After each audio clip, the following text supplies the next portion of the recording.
Hello and welcome to my channel if you're new here. Welcome back to my channel if you're a returning viewer or subscriber. Today's video is going to be my TBR for the month of August. A couple of disclaimers. First of all, this room is extremely hot, so I'm absolutely like sweating. For want of a better word, it is very, very hot in here. It's like almost 30 degrees outside, and then in my room it's like a good 5 degrees warmer than that, so I'm just, you know, struggling a little bit, but I really want to sit down and film this video because it's been a while since I did. I haven't filmed in a while because I've had an extremely busy July. That kind of gets on into my second point, which is that July in terms of reading was a little bit of what you might call a car crash. It was terrible. I got to 3 books. One was a carryover from June and the other 2 were really, really short little reads. One was like a novella and the other one may as well have been. For the majority of July I was in a pretty major book slump, and then on top of that I've been so busy that I haven't really had time to read even if I would have liked to, so I just didn't get to basically anything, and I had kind of like mixed responses to what I read. I didn't read a lot of things I truly loved. My relationship with reading needs to be healed, and I think that's what I'm going to try and do across August. I really don't have many books I want to get to. There's one that I kind of want to make sure I'm putting on this list. I'm not sure whether I'll finish it, but I just want to get it kind of started within the month of August because I read the first book this time last year and I felt it was nice to carry on that tradition with the second book in the series, and that book is Iron Flame by Yarros. By the way, I am slightly sick, so that's also going on in my life. Iron Flame, second book in the Fourth Wing series. This is like a 600+ page book, slightly highly intimidating. I would love to have that on the TBR somehow, so yeah, that's the first and only book that I kind of want to prioritise in the month of August. Other than that, I will kind of have my summer TBR in mind. I'll have that linked in the cards and down below if you're interested in watching that video and you haven't already. What else? Yeah, that's basically it. I basically want to be mood reading this month. So I was kind of debating not doing a TBR jar video, and then I was like, maybe it would be fun to give myself some kind of guidelines, a little bit of direction in my reading, not to hold myself as accountable as I usually would with this list, because July for the first time I hit a point I was just like, I simply don't have the time to read all the books that I set for myself and I'm not in the mood for it. So what I'm going to do, instead of like making myself feel bad about it and forcing it, is not read. So that's basically what I did, and I think that was a really healthy, good thing to do, and it's hopefully kind of sped me along in my relationship with reading, getting back to a good point with it, feeling excited to pick up books and read them. So without further ado, let's get on into the video. Like I said, I'm not trying to get every single one of these ticked off, but I like to have like a little bit of an idea of what I could get to across the month. First prompt. A book that starts the first letter of this month. Okay, first of the month is A, so anything beginning with A, any title that has like A something, like A as a word. So we could do, let's see, this is gonna be difficult. I could do Àgua, Viva by Lispector. I could do A Heart So Fierce and Broken by Bridget Kemmerer. A Curse of True Love by Stephanie Garber. Are those our only options? I feel like those are our only options. Oh wait, hang on. I just forgot that I moved all of my romance books to this shelf. These ones I've read and these ones I'm yet to get to. So I could do After I Do by jenkins Reid. 1,000 Boy Kisses by Tilly Cole, Archer's Voice by Maya Sheridan. That's it. I think I'm kind of tempted to do a romance book just because they're fun and light and I'm bound to be in the mood at some point across the month for one of them. But do I do After I Do, 1,000 Boy Kisses, or Archer's Voice? What are we thinking? They're all kind of different vibes. This one is like a soft, sweet romance. This one is meant to make you cry, and then this one is a bit more kind of like women's fiction. Okay, I think I'm going to do After I Do. Basically for no reason at all, other than the fact that I need to pick one, and this is what my brain came up with first. I don't know what this is about. Oh, okay. 2 people, Lauren and Ryan, they get married after a year of 10 years of marriage. I'm so wrong with that. They are considering divorce, and instead of doing that, they decided to take a year away from each other to hopefully fall in love with each other again. I feel like that's kind of like a crazy concept. A year's time apart, like that's a very long time. I'm not sure whether they're allowed to contact each other within that time. I'm not sure what the kind of boundaries are. I don't know, it sounds intriguing, and I really love TGR, so I'm excited to read some more of her backlist books. Prompt number 2. My room is so hot. Okay. A non-fiction book. I don't know how I feel about this. If I'm feeling a bit slumpy, I feel like non-fiction's a bit annoying to read, but we'll see. This is all my non-fiction up here, pretty much all, it's just up here. Okay, I think I'm gonna do, if I can get it out, I'm pretty sure I'm going to do Slow Days vs. Company by babitz. This is a little collection of short stories, but like they're kind of fictionalized non-fiction. This is such an iconic book. The reason why I'd like to pick it up is A, because it's on my sim TBR, and B, because it is really, really short. And I feel like if I'm going to be having to read a non-fiction, this might be the way to go. It looks like an August book to me. I don't know, just seems that way. Eve Babitz was just a legend, an icon. No one burned hotter than Eve Babitz. Possessing skin that radiated its own kind of moral laws, spectacular teeth, and a figure that was stuff of legend, she seduced seemingly everyone who was anyone in Los Angeles for a long stretch of the 60s and 70s. So this is about her doing that, basically. In short. Prompt number 3. Give an author a second chance. Okay, have I read any of these people before?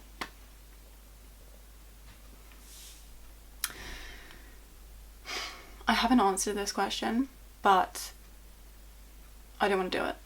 But I feel like I'm gonna have to. Agua Viva by Clarice Lispector.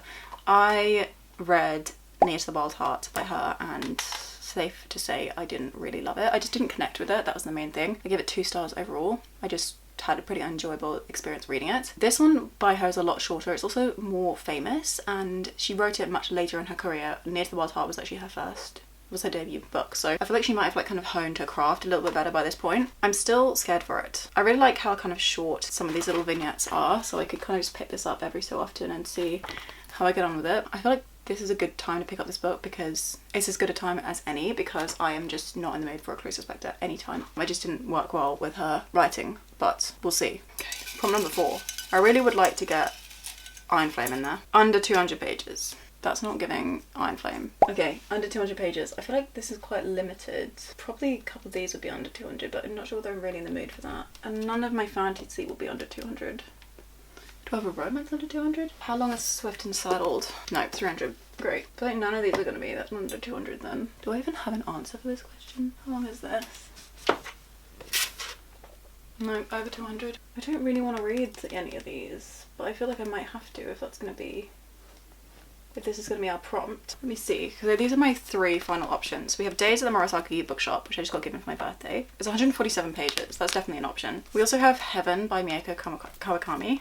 This is 167 pages. No, that's over 200. Okay, we have 2 options. My 2 options are both translated fiction, both from the Japanese, I believe. Very different vibes. This one is about the relationship between 2 kids as they're growing up, both experiencing like extreme bullying. It's like a cozy, sweet contemporary book about a girl who moves in with her uncle. They're kind of estranged, and she forms a relationship with him while kind of like reassessing her life by working in a little bookshop that he owns. I kind of don't want to read this. I just don't know. I just don't feel like... But it says from the beginning of summer to early spring.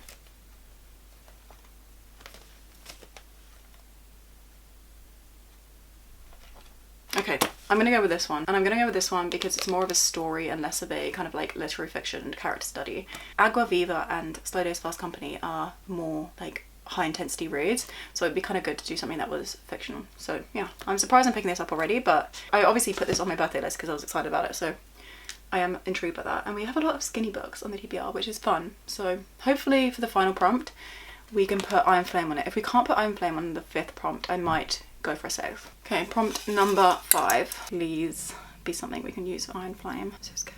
First book in a series. Are you kidding me? I wish it had just been like part of a series. We're gonna be starting a series. Okay, so my options are either something on here, or I could use something on my Kindle. Where's my Kindle? It might be quite nice to have a Kindle read. Let's have a look. Let me just scroll back to the beginning. Okay, we have Daughter of No Worlds by Chris Broadbent, Dance of Thieves by Mary A. Pearson, Divine Rivals by Rebecca Ross, Prior the Orange Dream. I mean, it's a standalone, but it's kind of like has companions. Stolen Songbird, that's a fantasy book. That's by Daniel L. Jensen. I've wanted to read that for ages. And I think that's it. Okay, if we do Stolen Songbird, or should I choose something? What other options do I have? Oh my gosh, My Brilliant Friend. Why did I not even consider this? This is perfect. I wanted to read this for so many years and I've never ever got around to it, and it's such a summer read to me, so I only want to read it in the summer. I feel like that's the reason why it's taking me so long to get to. Translated fiction from the Italian. This is a kind of like almost historical fiction read, I believe. But yeah, we're following 2 girls. They're growing up in Naples in Italy. This book was also recently named the #1 book of the entire 21st century so far from New York Times, I think it was. So I got even more of a reason to pick it up than I already did. We're gonna go for a 6th prompt though, because we're gonna go and we're gonna try and get Iron Flame, because otherwise I'm gonna have to read it anyways. It would be nice to kind of like have it on the TBR so I can feel satisfaction from ticking it off, especially when it's such a long book. Iron Flame, come on. One of these. Oh, this just fell out, so is this gonna be it? Please, honestly, I'm so... If we get another random book, I'm gonna be mad. Popular, BookTok or BookTube book. Okay, surely I can do this, surely. I know people haven't loved it, but it was like everyone was reading it at a point, so that makes it popular, surely. Surely. There's no doubt that the first book, Fourth Wing, was a popular booktube and BookTok book, but Iron Flame, like, no, surely. I'm just gonna give it to myself actually, because that would just be ridiculous, because Fourth Wing was like the biggest book of last year, so surely its sequel is allowed to be popular too. Lots of people were buying this when it came out. It hasn't got very good reviews since. I don't know, I'm just gonna put it on here, okay? Iron Flame by Rebecca Yarros, yeah. I feel like I was saying Rebecca Ross. The second book in the Fourth Wing, what's it called? The Empyrean series. Terrifying. This is very, very long and thick and 623 pages. This is gonna be my major commitment this month. It's okay, it's fine. We knew that was gonna come, so it's alright. And without further ado, I'm gonna run through the 6 books that I have on my TBR for August. So for a book that starts with the first letter of this month, I chose After I Do by Jenkins, a book that she wrote many years ago. This is part of her backlist, and I'm so excited to finally delve into older TBR work. This sounds like a really interesting premise. I'm not sure how it's going to come together. Like, are these guys going to fall back in love, or are they going to break up? Because that'd be crazy. Like, imagine if they met someone else. Are they allowed to meet someone else? What's the deal here? For a non-fiction book, I chose Slow Days Fast Company by babitz. Slow Days Fast Company, The World, the Flesh, and LA. Kind of like essay collection about Babitz's crazy life in Los Angeles during the 60s and 70s. I'm really excited about this, and hopefully it lives up to all the hype, because I've wanted to read this for years and years and years, and it's only been this year that I got around to getting myself a copy. But give an author a second chance. We have a book I'm very much not excited about, but that makes sense given the prompt, and that is Àgua Viva by Clarice. I don't know, I'm gonna go into this with an open mind, and I'm also going to go into it on a day that I feel like picking this up, because it is a very kind of introspective, almost like a magical realism-esque novel, so I'm excited to see how I get on with this, and this time round hopefully have a bit of time with her work, but I will keep you updated on that. By the way, I have no idea what this is about. Emotionally powerful, formally innovative, and philosophically radical as Clarice suspects, this strange and hypnotic work stands out as a particularly magnificent triumph. I don't know what it's about, but we'll see. For a book under 200 pages, I chose Days at the Morisaki Bookshop by Satoshi Yagisawa. Probably not pronouncing that correctly, but yeah, this is a little book that I got for my birthday. I've heard such beautiful things about it. It sounds amazing, and also the main character is around my age. I opened this to a random page when I got it on my birthday, when I opened it, and it struck a chord in me like immediately from just like the random line that I read, so I'm sure that I will have probably quite a moving time with this read. For the first book in a series, I chose My Brilliant Friend by Elena Ferrante. I'm so excited to finally get around to this series. I'm going to try and make this quite a high priority. Hopefully I'll love it. People seem to either like absolutely rave about it, or they didn't quite get the hype, so I'm really hoping I'm gonna be in this this half of the people. I might vlog this actually, because it's like the #1 book of the New York Times list, so maybe that could be fun. Let me know if you'd like to see that. And then for a popular booktube book, whatever, I chose Iron Flame by Rebecca Yarros, second book in the Empyrean series, with the Fourth Wing being the first, and the very, very popular booktube book internet book. The first book broke records. It was like sold out everywhere, and I don't know, it was just a very crazy time. And I think maybe the hype let this second book down a little bit, because people were just so carried away with the first one that they had a huge expectations of this. I'm probably thinking it might be a better thing that I'm going into this a little bit later, because I have heard so many terrible things about this book. I feel like going into this with like very, very low, or like basically no expectations, I might be slightly kinder to this book than other people have been. I'll let you know again how I find this. Maybe this will show up in like some weekly reading vlogs or something like that, because I would love to be able to kind of like discuss how my feelings are throughout it. I did vlog the first book, reading the entirety of the first book in like a one book focused reading vlog, so I could do that again. I'm not sure whether anybody would want to see that though, so let me know.